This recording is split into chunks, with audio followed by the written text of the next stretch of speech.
They'll select assignments for students to complete and create or select some type of final assessment at the end or exit slip to see what students have learned. In this traditional setting, the teacher may or may not share their plan with the students, but then the execution is done by the teacher. The teacher has to deliver the lesson, they have to tell the students when to do the assignments, and they have to guide students toward that final assessment.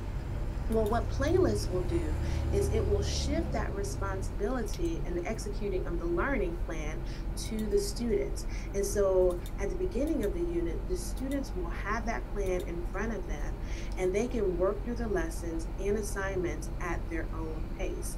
Um, and you can, of course, provide this playlist to students digitally and they can have it, or you can just put it on a piece of paper and they have it with them throughout the entire unit. So, either way, it allows for a customized plan to meet students' needs for that personalized learning experience.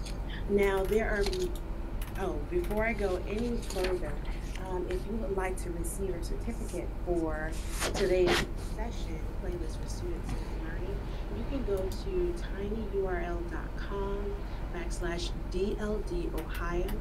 And the code for this session is capital P, capital S, 900.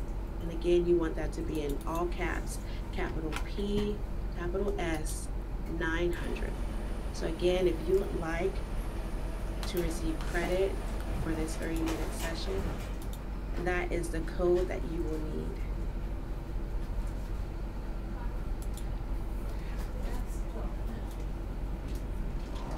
Alrighty, moving on.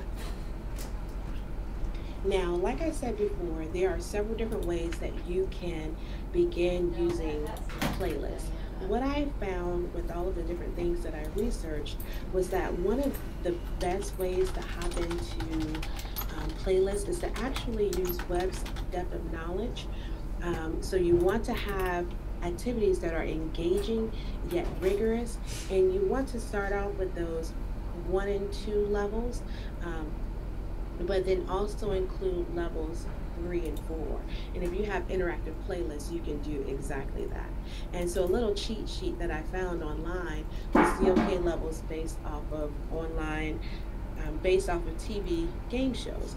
And so DOK, one, you can look at that as just basic recall of questions with one correct response. These are going to be kind of like that game show Jeopardy, where it's a matter of pulling out what's been put in.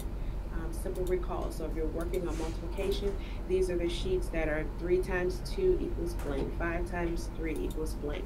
That's those types of tasks. But then you move on to DOK2 with Top Shelf, Chef, or any other cooking show you can think of. Oftentimes what you'll find is that they'll give the contestants sometimes just a basket of ingredients and say, hey, with your skills, I want you to make a dish or some type of meal.